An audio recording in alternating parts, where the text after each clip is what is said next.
बिस्मिल्लाहिर्रहमानिर्रहीम। मैं हूं डॉक्टर तारिक नियाज़ी। आज का हमारा टॉपिक है कोलेस्ट्रॉल।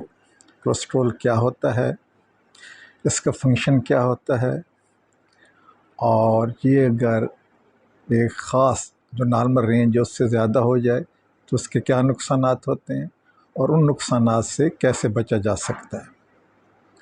जैसा कि आपको पता है, हम जो चीज़ भी खाते हैं, हमारी डाइट के कुछ ग्रुप हैं, जैसे carbohydrate, lipid, protein, vitamin, trace elements और नमकियात वगैरह। तो जो कोलेस्ट्रॉल है ये लिपिड है और बहुत ही इम्पोर्टेंट लिपिड है। इसका हमारे जिस्म में जो अपर लिमिट है वो 180 मिलीग्राम पर DL होना चाहिए। पहले 200 मिलीग्राम था, लेकिन बाद में जो हमारी वर्ल्ड लेवल की हार्ट एसोसिएशन है उन्होंने रिकमेंड किया है कि नॉर्मल कोलेस्ट्रॉल 180 मिलीग्राम से कम होना चाहिए। ये बहुत ही इम्पोर्टेंट लिपिड है और इसके हमारे जिस्म में बहुत सारे फंक्शन हैं। मसलन आपको पता है हमारा जो जिस्म है ये खुलियों से बना हुआ है, सेल से। तो जो सेल होता है उसके इर्द गिर्द एक झिल्ली सी होती है जिसको सेल मेम्ब्रेन कहते हैं। जितनी भी ट्रांसपोर्ट होती है, जो चीज़ सेल के अंदर आती है, जो सेल से बाहर जाती है, वो उस मेम्ब्रेन से गुजरती है। Cholesterol is integral part of that cell membrane. ये सेल मेम्ब्रेन की इंटेग्रिटी को कायम रखता है और उसको ड्राई होने से बचाता है। इसका एक तो ये काम है। दूसरा, आपको पता है हमारे जिसमें केमिकल सब्सटेंसेस होते हैं जिनको हम हार्मोन्स कहते हैं। तो कुछ बड़े इम्पोर्टेंट हार्मोन्स हैं जिनकी सिंथेसिस में कोलेस्ट्रॉल यूज़ होता है।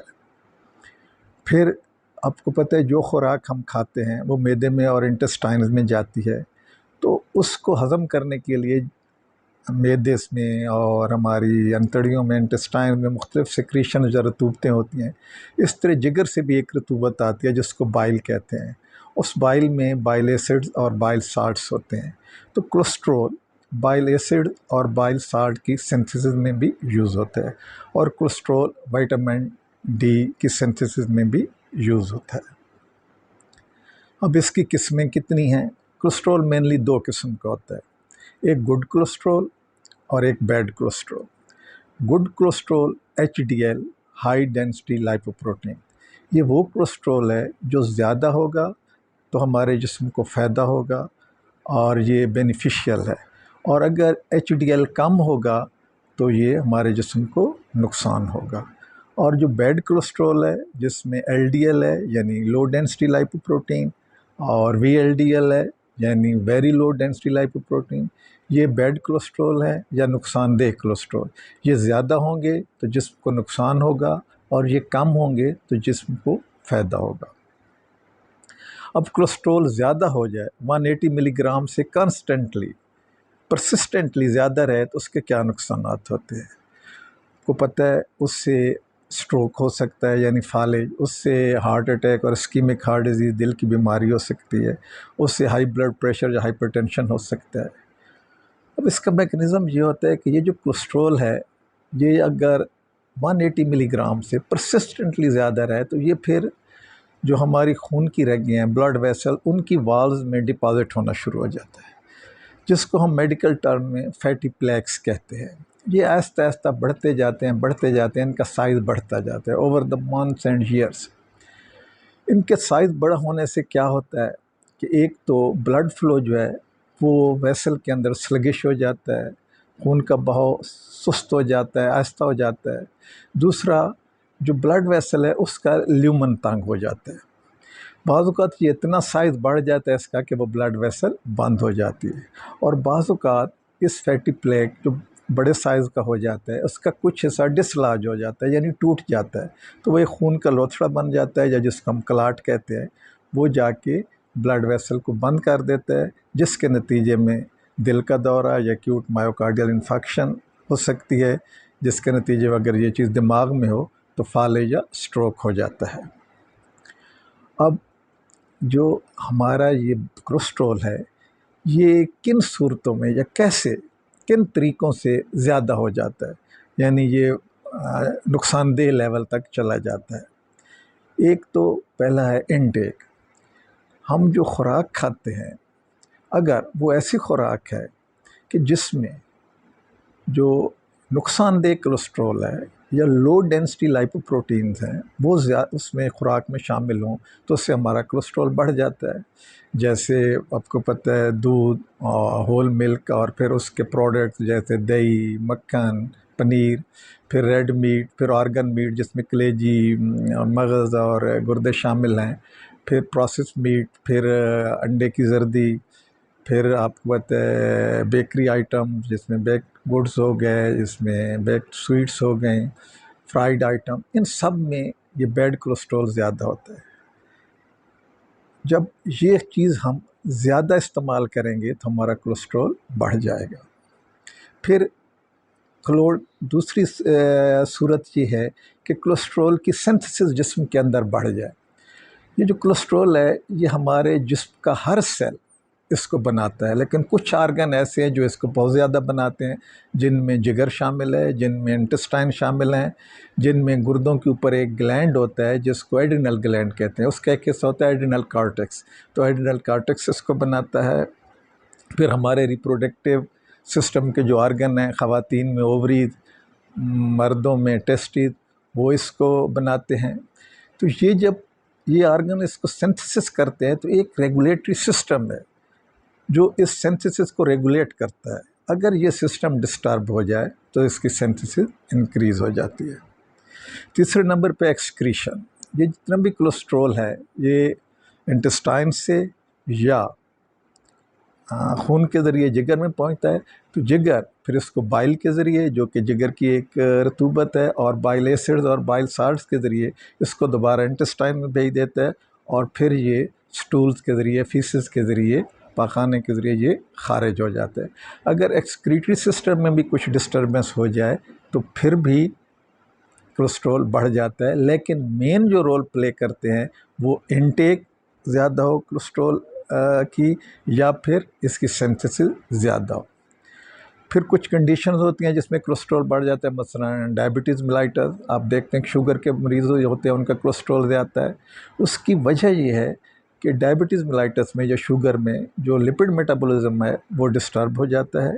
वो जो शुगर का हाई लेवल होता है, वो जब ज़्यादा शुगर लिवर में जाती है तो लिवर उस शुगर को बैड कोलेस्ट्रॉल यानी एलडीएल में कन्वर्ट कर देता है। जब एलडीएल ज़्यादा होता है, एक तो वो नुकसान पहुंचाता है, दूसरा वो एचडीएल को कम कर देता है। दूसरा, हाई शुगर की वजह से जो एक्स्ट्रा कैलोरीज होती हैं वो हमारा जिगर उनको ट्राइग्लिसराइड और कोलेस्ट्रॉल में कन्वर्ट करता है, इसलिए शुगर के मरीज़ों में कोलेस्ट्रॉल ज़्यादा होता है। फिर बाज़ कुछ दवाइयाँ हैं, जैसे हाइपरटेंशन को कंट्रोल करने के लिए ग्रुप होता है दवाइयों का बीटा ब्लॉकर, तो बीटा ब्लॉकर जब यूज़ करें तो उनसे भी एचडीएल यानी जो हमारा गुड कोलेस्ट्रॉल है वो कम होता है, और नतीजतन जो बैड कोलेस्ट्रॉल है वो ज़्यादा हो जाता है।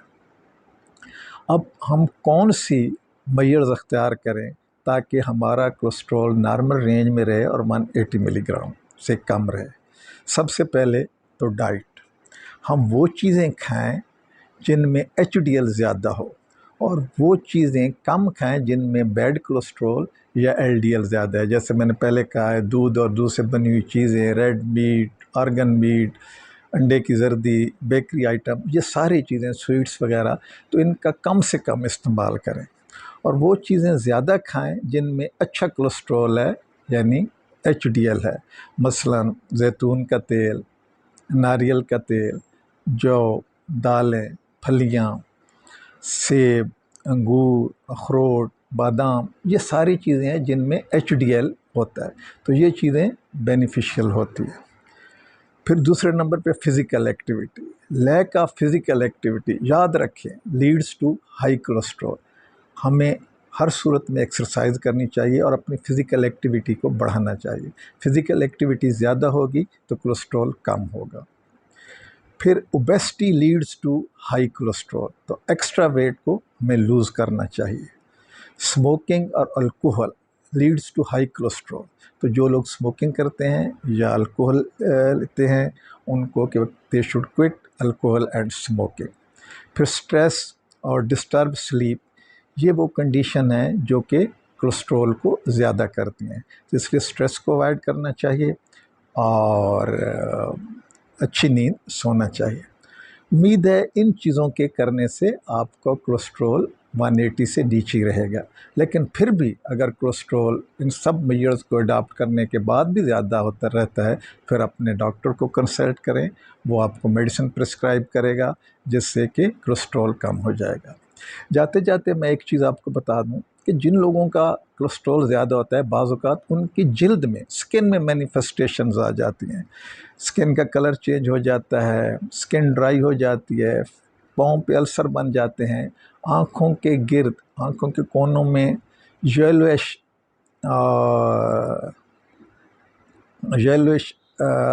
ऑरेंज, जिसको हम कहते हैं पीले और संतरे रंग के वैक्सी ग्रोथ हो जाती हैं, जिनको ज़ैंथालास्मा हम कहते हैं। तो ये जो ज़ैंथालास्मा होता है, ये बेसिकली जिन लोगों को होता है, अगर वो कोलेस्ट्रॉल चेक कराएं तो उनमें ये आप देखेंगे कोलेस्ट्रॉल ज़्यादा होगा। इसी तरह बाज़ औक़ात ज़ैंथोमास होते हैं, ये भी उसी तरह की ग्रोथ होती है जैसे ज़ैंथालास्मिया मैंने आपको बताया। तो ये टांगों के बैक साइड पे घुटने से नीचे और पिंडली से ऊपर करके येलो कलर की ग्रोथ्स होती हैं, वैक्सी ग्रोथ होती हैं। फिर एक जिल्द की कंडीशन होती है सोरियासिस, जिसमें पिंक और रेडिश किस्म के बन जाते हैं अल्सर्स वगैरह। तो जब आपकी स्किन में, जब आपकी जिल्द में इस किस्म की चीज़ें हों तो आपको अपना कोलेस्ट्रॉल ज़रूर चेक कराना चाहिए। अल्लाह ताला हम सबको अपने हबीब के सदक़े अपने हिफ्ज़-ओ-अमान में रखे। अल्लाह हाफ़िज़।